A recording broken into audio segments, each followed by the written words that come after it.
এক সাহাবী আল্লাহ রাসূল সাল্লাল্লাহু আলাইহি ওয়া আলিহি ওয়াসাল্লামের কাছে এসে তিনি বললেন, ইয়া রাসূলুল্লাহ হালাকতু ইয়া রাসূলুল্লাহ, হে রাসূল আমি তো শেষ, আমি তো, শুনতেছেন মনোযোগ আছে, আমি তো শেষ।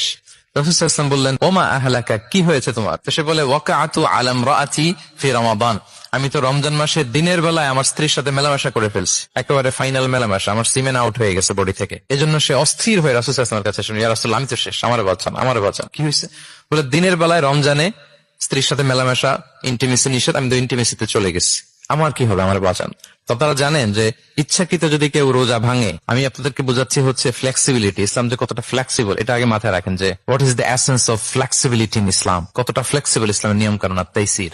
ইচ্ছা করে যদি কেউ রোজা ভাঙে, তার বিধান হচ্ছে তার কাজাও করতে হবে, কাফফারাও দিতে হবে। কাজা মানে একটা রোজার জন্য আরেকটা রোজা, আর কাফফারা হচ্ছে হয় তাকে একটা দাস আজাদ করতে হবে, অথবা তাকে 60টা রোজা রাখতে হবে টানা, অথবা 60 জন মিসকিনকে খাওয়াতে হবে। তো সে যখন এসে বললো, ইয়া রাসূলুল্লাহ আমাকে বাঁচান, কি করবো আমি? রাসূল সাল্লাল্লাহু আলাইহি ওয়াসাল্লাম বললেন, আচ্ছা ঠিক আছে, তুমি এই কাজ করে ফেলছো, তোমার তো পেনাল্টি হয়েছে। তো পেনাল্টি কি?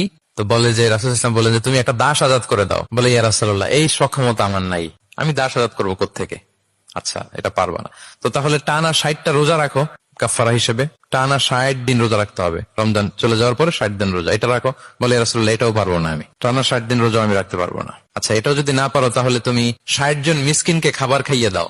এবার সে বলে, রাসূলুল্লাহ খাবারও খাওয়াতে পারবো না, আমি এই সামর্থ্য নাই। কি বিপদ, দাস আজাদ এটাও পারবা না, টানা 60টা রোজা এটাও পারবা না, 60 জন মিসকিনকে খাবার দিবা তাও পারবা না, তো কি আর করা, বসো এক পাশে বসো। বসে আছেন, উনি অন্যান্য কাজ সারতেছেন। হঠাৎ এক ঝুড়ি খেজুর রাসূল সাল্লাল্লাহু আলাইহি ওয়াসাল্লামের কাছে আসলো, এক ঝুড়ি সাদাকার খেজুর আসলো। আসার পর রাসূল সাল্লাল্লাহু আলাইহি ওয়াসাল্লাম বললেন, ওই লোকটা কই যে এই কাজ করে ফেলছে, তাকে নিয়ে আসা হলো। রাসূল সাল্লাল্লাহু আলাইহি ওয়াসাল্লাম বললেন, যাও, দাসও আজাদ করতে পারবা না, 60টা রোজাও রাখতে পারবা না, 60 জন মিসকিনকে খাবারও দিতে পারবা না, তাহলে এক ঝুড়ি খেজুর আমার দরবারে আসছে, চ্যারিটির সাদাকার খেজুর, যাও এগুলো গরিবদের মাঝে বিতরণ করে দাও, তাসাদ্দাক বিহা ফিল মাদিনা, মদিনায় বিতরণ করে দাও। এবার সে বলে, আলা আফকারা মিন্না ইয়া রাসূলুল্লাহ, ইয়া রাসূলুল্লাহ আমার চেয়ে গরিব কাউকে দিতে হবে? রাসূল সাল্লাল্লাহু আলাইহি ওয়াসাল্লাম বললেন, হ্যাঁ গরিব কাউকে দিবা। বলতেছে, এই পুরো মদিনাতে আমার চেয়ে গরিব আর কেউ নাই। কি বিপদ, তোমার চেয়ে গরিব আর কেউ নাই? বলতেছে, আমি সবচেয়ে মদিনায় গরিব। বলতেছে, তাহলে কি আর করবো, যাও তুমিই খাও, নিয়ে যাও বাসায়, তুমি আর তোমার ফ্যামিলি সবাই মিলে এটা খাও। চিন্তা করেন, আসছিল পেনাল্টি দিতে, নিয়ে গেল এক ঝুড়ি, কথা বোঝা নাই, নিয়ে গেল এক ঝুড়ি খেজুর। দেখেন what is the flexibility of Islam, ইসলাম কতটা ফ্লেক্সিবল, মানুষের সুবিধা অসুবিধাকে ইসলাম কতটা গুরুত্ব দেয়। আমরা ইসলামকে বোঝানোর ক্ষেত্রে, এক্সপ্লেন করার ক্ষেত্রে এগুলো মাথায় রাখি না। তাহলে ইসলামের এই যে ফ্লেক্সিবিলিটি যখন কোনো নন মুসলিম দেখে, এই হাদিস যদি কোনো নন মুসলিম পড়ে, আপনি বলেন সে কি আর অন্য ধর্মে থাকতে পারবে? যে একটা ধর্ম এত ফ্লেক্সিবল হয় কি করে, এত ফ্লেক্সিবল?